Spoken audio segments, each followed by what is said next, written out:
بھارتی جارحیت کے خلاف اور افواج پاکستان سے ظاہر یکجہتی کے لیے منصورہ بھر کے عوام،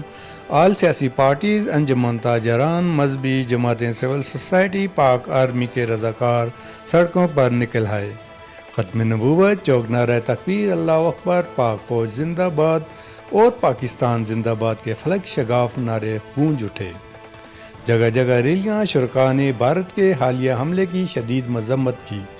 اور افواج پاکستان سے بھرپور یکجہتی کا اظہار کیا۔ ریلیوں میں شریک مقررین میں شامل جماعت اسلامی کے ذیلی امیر جمیل احمد جہانگیری، مسلم لیگ نون کے ذیلی صدر سید جنید قاسم، انجمن تاجران کے رہنما حاجی ہارون الرشید، ملک شکیل اوان، شعیب خان راجپوت، شیخ ندیم شہزاد، صدر JI یوتھ،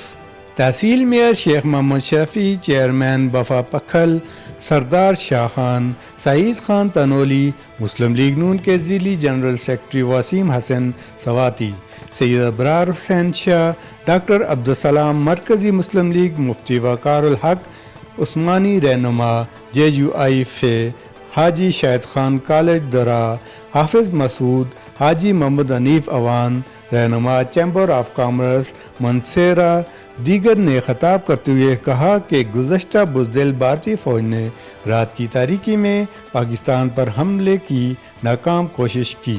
لیکن ہماری افواج پاکستان نے بروقت اور مقصد جوابی کارروائی کر کے دشمن کو منہ توڑ جواب دیا اور اس کے ناپاک عزائم خاک میں ملا دیے۔ مقررین نے اس بات پر زور دیا کہ پوری قوم اپنی مسلح افواج کے شانہ بشانہ کھڑی ہے اور وطن عزیز کے دفاع کے لیے کسی بھی قربانی سے دریغ نہیں کرے گی۔